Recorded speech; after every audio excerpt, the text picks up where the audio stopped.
কিন্তু আমাদের মনের আকাঙ্ক্ষা তো নবীজিকে স্বপ্নে দেখা। আমরা যদি স্বপ্নেও দেখতাম তাহলে আল্লাহর রসুলের বাণী আছে যে আমাকে জীবিত অবস্থায় দেখছে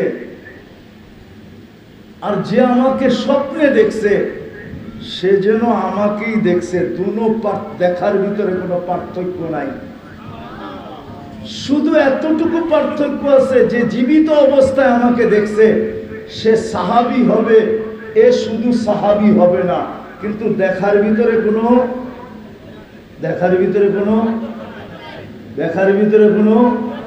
কোনো পার্থক্য নেই। আমরা স্বাদ মিটাইতে পারতাম, কিন্তু চেষ্টা তো নাই। রাগ হয় না, কিন্তু ময়মনসিংহের মানুষ, আমি ভিতরের ব্যথার থেকে বলতেছি। শুক্রবার চলে গেল গতকালকে, ঠিক না? আজকে কি বার গেল? গতকালকে কি গেছে? কিন্তু এই মজলিসে একজনও নাই যে 1000 বার শুক্রবারে দুরূদ পড়ছে, একজনও নাই। মা বোনদের ভিতরও নাই, ছাত্রীদের ভিতরও নাই, ছাত্রদের ভিতরও নাই। অথচ হুকুম ছিল শুক্রবারে আমার উপরে সবচেয়ে বেশি দুরূদ পড়ো। আল্লাহুম্মা সাল্লি আলা মুহাম্মদ, এতটুকু দুরূদ পড়তে আধা ঘন্টার বেশি লাগে না, 1000 বার পড়তে। 24 ঘন্টা সময় ছিল। বৃহস্পতিবার দিন সূর্য ডুবার থেকে নিয়ে শুক্রবার দিন সূর্য ডুবা পর্যন্ত 24 ঘন্টা ছিল। কিন্তু 1000 তো দূরের কথা, একজনও হাত উঠায় বলতে পারবে কিনা যে আমি 200 বার দুরূদ পড়ছি? ওই একজন হাত উঠাইছে যে 200 বার পড়ছে। 200 বারও দুরূদ পড়ি নাই। তাহলে আপনি কি করে নবীজিকে দেখতে চান? অথচ যার কারণে আপনি হাতের আল্লাহর কুদরতি হাতের ছোঁয়া পাইলেন। আমরা কিন্তু আল্লাহর কুদরতি হাতের ছোঁয়া পাইছি কয়েকবার, শুধু উম্মত হওয়ার কারণে। প্রথম ছোঁয়া পাইছি আমরা বাছাই পর্বে, আল্লাহ কুদরতি হাত দিয়ে আমাদেরকে উম্মতি হাত মুহাম্মদী হিসাবে বাছাই করছেন। কুরআন বলে হুয়াজতাবাকুম, কুদরতি হাতে আল্লাহ আমাদেরকে বাছাই করছেন উম্মত বানানোর জন্য। দ্বিতীয় কুদরতি হাতের ছোঁয়া পাইছি আল্লাহ যখন খায়রে উম্মতের মুকুট আমাদের মাথায় রাখেন। কুনতুম খায়রা উম্মাহ আলান নাস, আল্লাহ কিয়ামতের দিন আল্লাহর পক্ষে আমাদেরকে সাক্ষী হিসাবে নির্বাচিত করছেন। আমাদের নারী নির্বাচিত, আমাদের পুরুষ নির্বাচিত, আমাদের যুবক নির্বাচিত, আমাদের বৃদ্ধ নির্বাচিত, আমাদের গরিব নির্বাচিত, আমাদের ধনী নির্বাচিত, আমাদের উম্মতের প্রত্যেকটা ব্যক্তি নির্বাচিত। কিয়ামতের দিন সাক্ষী হিসাবে আল্লাহ নিজের পক্ষে আমাদেরকে নির্বাচিত করছেন। এই জন্য জালালউদ্দিন সুয়ুতী রহমতুল্লাহ আলাইহি লেখছেন, সমস্ত উম্মত কিয়ামতের মাঠে দাঁড়াবে, কিন্তু আমরা না। কিন্তু মনে হয় বোঝেন নাই? হ্যাঁ, বুঝলে আওয়াজ এত ছোট কেন? সমস্ত উম্মত কিয়ামতের মাঠে দাঁড়াবে, কিন্তু আমরা কেননা সাক্ষী আর আসামি এক জায়গায় দাঁড়ায় না।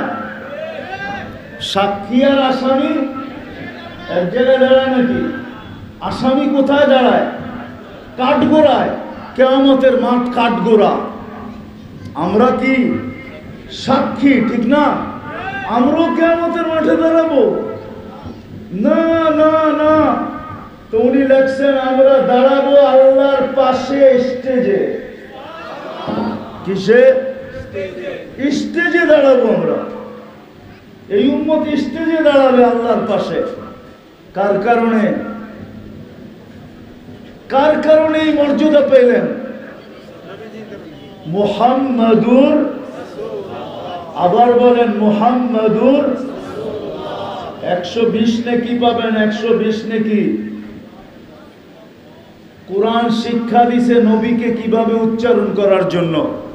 মুহাম্মাদুর, পুরাটা উচ্চারণ করবেন মুহাম্মাদুর রাসূলুল্লাহ। 100 কয় নেকি পাবেন? এই উম্মত তো এক নেকি দিয়া জান্নাতে যাবে। কয় নেকি দিয়া? কয় নেকি দিয়া? এক নেকি দিয়া জান্নাতে যাবে। এখানে কয়টা? 100। তাইলে তো আপনি আরো বেশি যাবেন, ঠিক না? এক নেকি দিয়া এই উম্মত জান্নাতে যাবে, এক নেকি দিয়া। হাদিসে আছে একজনের কিয়ামতের মাঠে পাস করার জন্য এক নেকি লাগবে এই উম্মতের। আল্লাহ বলবে ঠিক আছে, এক নেকি হইলি তো পাস, তোমার তো আত্মীয় স্বজনের অভাব নাই, আর সবাই তো এই মাঠে আছে, ঠিক না? সবাই কি এই মাঠে আছে? যাও নিয়ে আসো।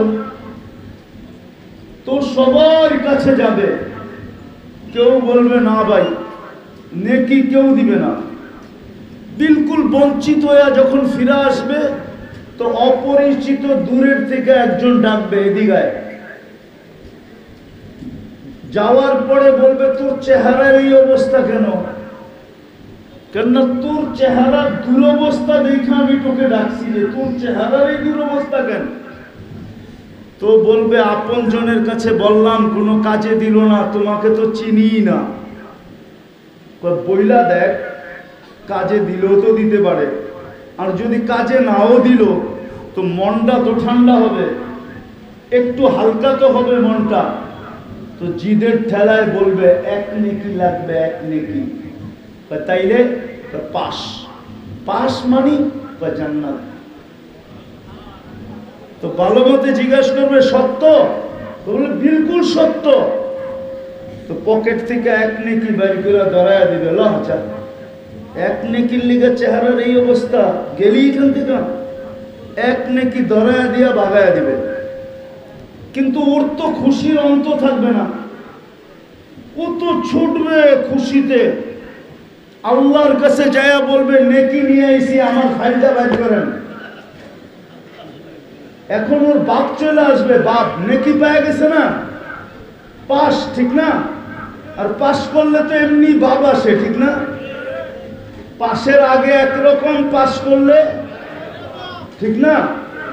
এই তো আমাদের দেশের অবস্থা, ঠিক না? তোরও বাপ চলে আসবে, কবে আমার ফাইলটা বের করেন। আল্লাহ বলবে কেন? নেকি নিয়ে আইছি, এই যে নেকি। আল্লাহ আসবে আর বলবে তোরে নেকি দিল কে? এই মাঠে। এখন বলবে আপনি কি কিয়ামতের মাঠে একাই, আর কেউ নাই?